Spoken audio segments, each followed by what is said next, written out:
ஹீரோயினே அடித்து அவங்களே ஹாஸ்பிட்டலில் சேர்த்துனாங்கல்ல. ஐயோ இங்கே விட்டால் இன்னும் இதே பண்ணிடுவான்னு சொல்லிட்டு ஹீரோயினுக்கு தெரியாமல் ஓட பார்க்குறாங்க. ஆனால் ஹீரோயின் பார்த்துட்டு டே எங்கடா போகிறேன்னு சொல்லிட்டு பின்னாடியே போகிறாங்க. ஐயோ எங்கே போனாலும் துரத்திட்டே வரிయేம்மா, என்னம்மா பிரச்சனைன்னு கேட்குறாரு ஹீரோ. அப்போ ஹீரோயின் வந்துட்டு சொல்கிறாங்க, என்ன அப்படின்னு சொல்லிட்டு, ஆமாம் நீ தான் என்னை அசிங்கப்படுத்தி என்ன பணம் வாங்குறேன்னு சொன்னேல, இப்போ என்னம்மா உனக்கு பிரச்சனை, நான் தான் உன் பணத்தை கொடுத்துட்டேன்ல, கிளம்பு அப்படின்னு ஹீரோ சொல்கிறாரு. ஐயோ அது நான் ஏதோ தெரியாமல் சொல்லிட்டேன்ப்பா, நான் வந்துட்டு ஏதோ ஒரு கோவத்தில் குடிச்சிட்டு அன்றைக்கி எனக்கு இருக்க விரக்தியில் பேசிட்டேன், ஆனால் நான் அப்படி மனசார பேசலை, நான் மன்னிச்சிடு ப்ளீஸ் அப்படின்லாம் சொல்லிக்கிட்டு இருக்காங்க. ஆனால் ஹீரோ எதையும் கண்டுக்கல. அப்படியே அங்கேருந்து உள்ளே அப்படியே நம்ம ஹீரோயின் கிட்ட வர மாதிரி வந்து டிஷ்யூ பேப்பர் எடுத்துகிட்டு போயிடுறாங்க. ஹீரோயினுக்கு இங்கே ஹார்ட் பீட்லாம் அடிக்குது. ஆனால் ஹீரோ அங்கேருந்து கிளம்பிடுறாரு. அடுத்த நாள் திரும்ப ஹீரோவை போய் பார்த்த ஹீரோயின் இருந்துட்டு அந்த காசை திரும்பி கொடுத்துட்டு, சாரி உன் காசு எனக்கு வேணாம், நீ எவ்வளோ கஷ்டப்படுறேன்னு எனக்கு தெரியும், இந்த காசை நீயே வச்சுக்கோ, எனக்கு தேவைப்படாதுங்கிறாங்க. அப்போது ஹீரோ இருந்துட்டு, இல்லை எனக்கு காசெல்லாம் வேணாம், இதான் ஆர்ட் ஸ்டூடெண்ட் தானே, நீ வரைஞ்சிருக்க பெயிண்டிங்கை வேணால் கொடு, இந்த காசை நான் திரும்ப வாங்க மாட்டேங்கிறாங்க. வாங்க மாட்டியே அப்படின்னு சொல்லிட்டு ஹீரோயின் ஒரு ஆர்ட் பெயிண்டிங்கை கொடுத்துட்டு பேலன்ஸ் காசு இருக்குங்கிறாங்க. சரி அதுக்கு நம்ம 2 பேரும் வேணால் ஒரு லஞ்ச் போய் சாப்பிட்டு வந்துடலாம் அப்படிங்கிறாங்க. ஹீரோயினுக்கும் செம்ம ஹாப்பி ஆயிடுச்சு.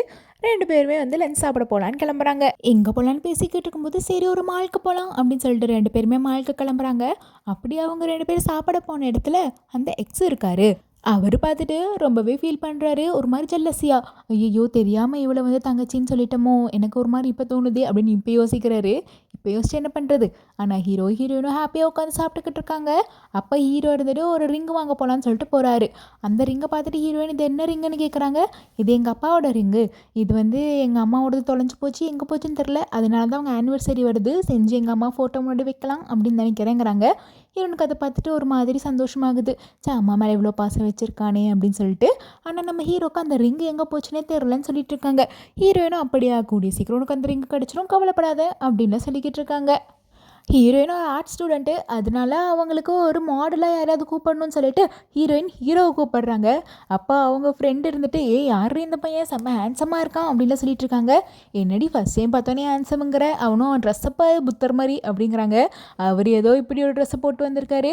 அங்கே டீச்சர் இருந்துட்டு சரிப்பா நீ போய் வேறு ட்ரெஸ் போட்டு வாங்குறாங்க. பார்த்தா சட்டை இல்லாமல் ஏதோ ஆதிவாசி மாதிரி கீழே ஏதோ ட்ரௌசரை போட்டு வந்து நின்றுக்கிட்டு இருக்காரு. எல்லாருமே பயங்கரமாக சிரிக்கிறாங்க. அப்போ நம்ம ஹீரோயின் இருந்துட்டு, செம்மையாக இருக்குது, இது உனக்கு தான்டா சூட் ஆகுதுங்கிறாங்க. அப்போ கூட ஹீரோனோட ஃப்ரெண்டு, அழகாக இருக்கப்பா நீ அதில் கூட அப்படிங்கிறாங்க. ஹீரோ ஐயோ ஏன்டி என்ன இப்படி அறகுறையாக நிற்க வச்சு உயிரை வாங்குறீங்க அப்படின்னு நினச்சிக்கிட்டு இருக்காரு. இதையே ஆர்ட் வேறு பண்ணி வரைஞ்சிக்கிட்டு இருக்காங்க. ஹீரோயினுக்கு செம்ம சிரிப்பாக இருக்குதே பார்த்து. அதுக்கப்புறம் ஹீரோயின் நல்லாவே ஹாப்பியாகிறாங்க. ஹீரோயினும் அவங்களும் நல்லாவே ஃப்ரெண்ட்ஸாக பழக ஆரம்பிச்சிட்டாங்க. 2 பேருமே ஒரு டாம் அண்ட் ஜெர்ரி கப்பிள் மாதிரி ஆக ஹீரோக்கும் நடுவில் ஹீரோயினை பிடிச்சி போயிடுது. ஹீரோயினும் ஹாப்பியாக தான் இருக்காங்க ஹீரோ கூட.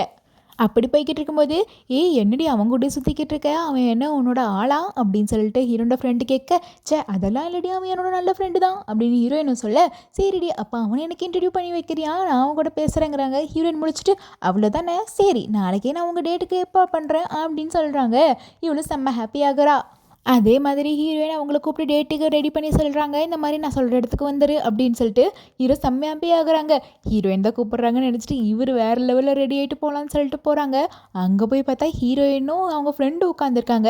அதே பார்த்தே அவருக்கு ஒரு மாதிரி ஆகுறது, என்ன என் ஃப்ரெண்டோட இருக்கா அப்படின்னு சொல்லிட்டு. அப்போ சொல்லிடுறாங்க, இந்த மாதிரி இவ கூட நீ டேட் போ, அதுக்காக தான் உன்னை வர சொன்னேன் அப்படிங்கிறாங்க. அவளும் ஒரு மாதிரி ஹாய் எப்படி இருக்கீங்க, எனக்கு உங்களை பார்த்தோன்னே ரொம்ப பிடிச்சிருச்சு அப்படின்னு வேறு வழி ஆரம்பிச்சிடறா. ஹீரோ கடுப்பாயிருச்சு. நான் ஹீரோயின் கூப்பிட்டு நினச்சிட்டு வந்தால் ஹீரோயின் ஃப்ரெண்டுக்கு மாமா வேலை பார்த்து விட்றியாயே, யாரு நீ எரும மாடே அப்படின்னு மனசில் நினச்சிட்டு, இங்கே பாரு நீ கூப்பிட்டு தான் வந்தேன், நான் அவனு இந்த மாதிரி பையன் நான் கிளம்புறேன் அப்படின்னு சொல்லிட்டு கோவமாக கிளம்பிடுறாங்க. அப்போ ஹீரோயின் பின்னாடியே ஓடி வந்து, ஏன்டா கோவமாக கிளம்புறேன், நான் எதுவுமே பண்ணலையே, அவள் பேசணும்னு கேட்டா அதனால தான் நான் வந்தேன் அப்படிங்கிறாங்க. இங்கே பாரு அப்படிலாம் நான் பண்ண மாட்டேன் அப்படின்னு சொல்லிட்டு ஹீரோ சொல்கிறாங்க. அப்படி இவங்க பேசிகிட்டு இருக்கும்போது பக்கத்தில் ஒரு மாதிரி புல்லட் வருது. அதையே பார்த்துட்டு ஹீரோ அப்படி டக்குன்னு இவங்களை இழுத்துக்கிறாங்க. 2 பேரும் பக்கத்தில் இருக்கும்போது ஹீரோயினுக்கு ஹார்ட் பீட் அப்படி அடிக்குது ஒரு மாதிரி ரொம்ப. அதுக்கப்புறம் விட்டு சொல்கிறாரு ஹீரோ இருந்து, சரி கிளம்புறேன், எனக்கு இதெல்லாம் செட் ஆகும்னு தோணலை அப்படிங்கிறாங்க. அப்போ ஹீரோயின் இருந்துட்டு சரி சாரிடான்னொன்னே ஹீரோ கண்டுக்காமல் கிளம்பிடுறாரு. அப்புறம் ஹீரோ வீட்டுக்கு வந்து பார்த்தா அவங்க அப்பா ரொம்பவே மோசமான நிலைமைக்கு போயிட்டாரு. ரொம்ப ஒரு மாதிரி சங்கடத்துலேயும் அப்படியே கஷ்டத்துலேயும் ஏதோ பண்ணிக்கிட்டு இருக்காரு. அப்பா அமைதியாகுங்கன்னு சொன்னால், நீ யாருடா என்னை விடுறா அப்படின்னு சொல்கிறாங்க. அவங்களோட குழந்தைத்தனம் ரொம்பவே அதிகமாக போய் ஒரு மாதிரி முரட்டத்தனமாக ஆயிடுறாரு. மயக்கம் போட்டு விழுந்துடுறாரு. பாவம் ஹீரோக்கு என்ன பண்ணுறதுன்னே தெரியல. ஹாஸ்பிட்டலில் போய் சேர்த்துட்டு உட்காந்து அழுகுறாங்க. எனக்குன்னு யாருமே இல்லை, அப்பா மட்டும்தான், அவருக்கு ஏதாச்சுன்னா என்ன பண்ணுறதுன்னு சொல்லிட்டு. அப்பா அங்கே வந்து ஹீரோயின் ரொம்பவே சப்போர்ட்டாக இருக்காங்க. எல்லா ஹெல்ப்பும் பண்ணுறாங்க. காசுலேருந்து அவங்களுக்கு கூட இருக்கிறதுலேருந்து மாஸ்தை வாங்கி தரது அது இதுன்னு சொல்லிட்டு ரொம்பவே சப்போர்ட்டாக இருக்காங்க. ஹீரோக்கும் ஒரு மாதிரி ஆறுதலாக இருக்குது ஹீரோயின் கூட இருக்கிறது. அதுக்கப்புறம் ஹீரோ வந்துட்டு நான் அப்பாவை பார்த்துக்கிறேன், உனக்கு இன்டர்வியூ ஷெட்யூல் ஆயிருக்குல்ல அதுக்கு போ அப்படின்னு சொல்லிட்டு இன்டர்வியூக்கு அனுப்பி வைக்கிறாங்க. ஹீரோ போயிட்டு சாரி எனக்கு கொஞ்சம் பர்சனல் இஷ்யூஸ் இருக்குது, அதனால தான் என்னால் லேட்டாக வர முடிஞ்சது, ரொம்ப சாரிங்கிறாங்க. அப்போ அந்த இன்டர்வியூவர் சொல்கிறாரு எனக்கு தெரியும்ப்பா அந்த பொண்ணு எல்லாமே சொன்னான்னு. ஹீரோ என்ன சொல்கிறாரு, இந்த மாதிரி உங்கள் அப்பாவுக்கு உடம்பு சரியில்லை அதனால தான் நீ வர முடியாதுன்னு எனக்கு தெரியும்ப்பா, ஒன்றும் பிரச்சனை இல்லை நான் பார்த்துக்கிறேன் அப்படிங்கிறாங்க. அப்படியே சார் அவள் கூப்பிட்டு சொன்னாலான்னு கேட்டப்போ இவரும் இருந்துட்டு ஆமாப்பா அந்த பொண்ணு ரொம்பவே உனக்கு ஹெல்ப்பாக பேசிச்சு, ரொம்பவே கெஞ்சி கேட்டுச்சு, அதனால தான் நானும் லேட்டாக உனக்கு ஷெட்யூல் பண்ண ஒத்துக்கிட்டேன் அப்படின்னோடனே இவருக்கு பரவாயில்லையே நமக்கு இதெல்லாம் இப்படி பண்ணுறாளேன்னு சொல்லிட்டு ஒரு மாதிரி ரொம்பவே ஹாப்பியாகிடுது. ஹீரோயினும் இன்னும் பிடிக்க ஆரம்பிச்சிருது. அதுக்கப்புறம் இன்டர்வியூ முடிச்சுட்டு ஹாஸ்பிட்டல் போனால் அங்கே டாக்டரும் இருந்துட்டு அந்த பொண்ணு தான்ப்பா உங்கள் அப்பாவை ஃபுல்லாகவே பார்த்துக்கிட்டா, நல்லபடியாக அந்த பொண்ணு பார்த்துக்கிச்சு, அந்த பொண்ணுக்கு ஃபஸ்ட்டு தேங்க்ஸ் சொல்லு அப்படிங்கிறாங்க. யாரா இவன் நமக்காக இவ்வளோ ஹெல்ப் பண்ணுறாளே அப்படின்னு சொல்லிட்டு இவங்களுக்கு ரொம்பவே ஒரு மாதிரி ஆகுது.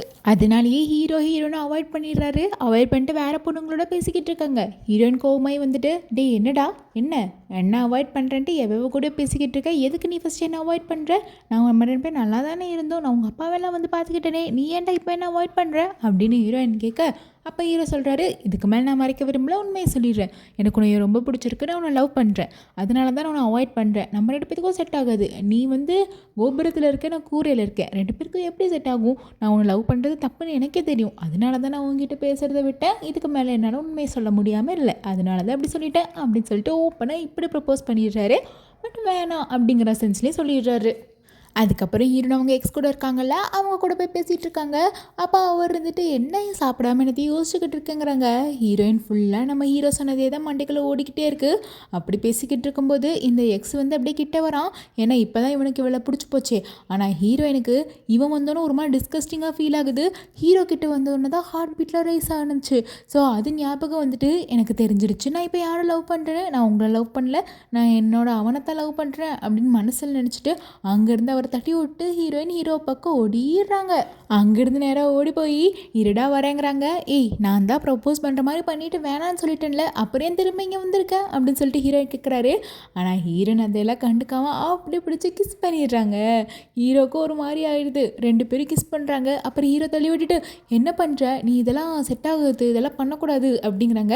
ஹீரோயின் ஏன் நான் அதெல்லாம் பண்ணக்கூடாது, நீ அப்ளை சொன்ன மாதிரி நானும் இப்போ சொல்கிறேன், நம்ம 2 பேருக்கும் கண்டிப்பாக செட் ஆகும், நானும் உன்னை லவ் பண்ணுறேன் அப்படின்னு சொல்லிடுறாங்க.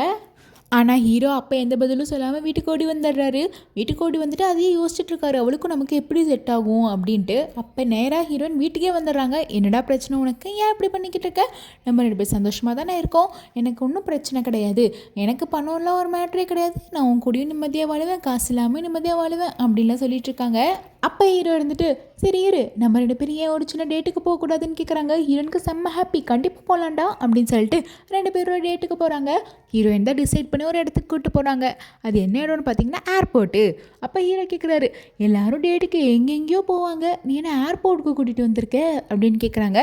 ஆமாம் எனக்கு ரொம்பவே மனசுக்கு பிடிச்சோட ஏர்போர்ட்டு தான், ஏன்னா எல்லாருமே இங்கே ரொம்ப சந்தோஷமாக இருப்பாங்க, சில பேர் ரொம்ப சோகமாக இருப்பாங்க குடும்பத்தை விட்டு பிரிஞ்சு போகிறோன்னு, சில பேர் ட்ரிப்பு போகிறோன்னு சந்தோஷமாக இருப்பாங்க, அந்த மாதிரி அவங்களோட உண்மையான எமோஷன் இந்த இடத்துல தான் தெரியும், அதனால தான் எனக்கு இந்த இடம் ரொம்ப பிடிக்கும், எனக்கு மனசுக்கு ரொம்ப பிடிச்சவங்கள மட்டும்தான் நான் இங்கே கூப்பிட்டு வருவேன், அதில் நீ தான் முதல் அப்படின்னு வேறு சொல்கிறாங்க. அதுக்கப்புறம் அப்படியே கிளம்பி போய் நல்லா சாப்பிட்றாங்க. சாப்பிட்டுட்டு ஒரு இடத்துக்கு போகும்போது ஹீரோ சொல்கிறாரு இங்கே பாரு நீ வந்து என்கிட்ட திடீர்னு ப்ரப்போஸ் பண்ண, அதனால தான் நம்ம ஒரு டேட்டுக்கு போகலாமான்னு கூப்பிட்டேன், அவ்வளோதான், இதோட நம்மளோட இது முடிஞ்சு போச்சுங்கிறாங்க. ஹீரோயின் என்னடா இன்றைக்கி தான் லவ் பண்ண ஆரம்பிச்சோம் இப்போயே பிரேக்கப்புங்கிற அப்படிங்கிற மாதிரி கேட்கவும் ஹீரோ இருந்துட்டு சொல்கிறாரு ஆமாம் நம்ம லவ் செட் ஆகாது, நீ எங்கேயோ இருக்க நான் எங்கேயோ இருக்கேன், சும்மா டைலாக்கு வேணால் காசு முக்கியம் இல்லைன்னு சொல்லலாம், ஆனால் காசு இல்லாமல் கட்டுற கஷ்டம் எனக்கு தான் தெரியும், நீ வந்து சில்வர் ஸ்பூன்லேயே பிறந்து வளர்ந்தவ, அதெல்லாம் உனக்கு செட் ஆகாது, என்கிட்ட சுத்தமாக காசு இல்லை, அதனால நம்ம 2 பேருக்கும் செட் ஆகாதுங்கிறாங்க. இல்லடான்னு ஹீரோயின் கத்துறாங்க. ஆனாலும் ஹீரோ கண்டுக்காம அப்படியே போயிடுறாரு. ஆனாலும் ஹீரோயின் வரல, ஹீரோ பின்னாடியே போய் எல்லா இடத்துலையும் பேசிக்கிட்டு இருக்காங்க.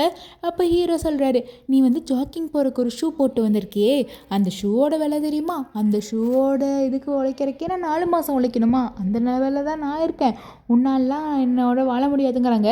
அப்போ ஹீரோயின் வந்துட்டு அதெல்லாம் எனக்கு ஒன்றும் பிரச்சனை, நான் லோக்கல் பிராண்டே போட்டுப்பேங்கிறாங்க. லூஸு மாதிரி பேசாத, நான் ஒரு எக்ஸாம்பிளுக்கு தான் சொன்னேன், உனக்கும் எனக்கும் கண்டிப்பாக செட் ஆகாதுன்னு ஹீரோ சொல்கிறாரு. ஆனால் ஹீரோயின் எப்படியாச்சும் செட் ஆக்கியே விட்டுறணும் அப்படிங்கிற இதுலேயே சுற்றிக்கிட்டு இருக்காங்க. ஹீரோ சொன்ன மாதிரி ஹீரோயின் வேணுன்ட்டே ஒரு லோக்கல் கடையில் போய் இருக்கிறதுலேயே சீப்பான செருப்பு வாங்கி போட்டுக்கிறாங்க. என்னடா இது அப்படின்னு சொல்லிட்டு அவங்கள எக்ஸும் பார்த்துக்கிட்டு இருக்காங்க. ஆனால் ஹீரோ சொன்னாங்கங்கிறதுக்காக என்னால் இதுலேயும் வாழ முடியும் அப்படிங்கிறதுக்கு வேண்டி இந்த செருப்பையும் வாழ்ந்து போட்டுக்கிட்டு இருக்காங்க. இந்த எக்ஸுக்கு ஹீரோவும் என்ன ரொம்பவே பிடிக்க ஆரம்பிக்க, இங்கே பாரு எனக்கு என்ன சொல்கிறதுனே தெரில, நீ என்னை லவ் பண்ணும்போது நான் உன்னை லவ் பண்ணல, ஆனால் இப்போ நான் மிஸ் பண்ணிட்டேன்னு தோணுது அப்படின்னு சொல்லிட்டு அப்படியே கிஸ் பண்ண வராரு. ஆனால் ஹீரோயின் அதை தள்ளி விட்டுட்டு, இல்லைங்க இது செட் ஆகாது, நான் இனிமேல் உங்களை லவ் பண்ண மாட்டேன், நான் அவனை தான் லவ் பண்ணுவேன் அப்படின்னு சொல்லிடுறாங்க. இவரும் ரொம்ப டீசெண்டானவராக தான் இருக்குது சரின்றாங்க. ஆனால் இவங்க 2 பேரும் கொஞ்சம் க்ளோஸாக இருக்கிறத ஹீரோ பார்த்துடுறாரு. இதோட இந்த பாட்டு முடியுது. அடுத்த பாட்டில் பார்க்கலாம். Please like, comment, share, subscribe பண்ணுங்கள். பாய்.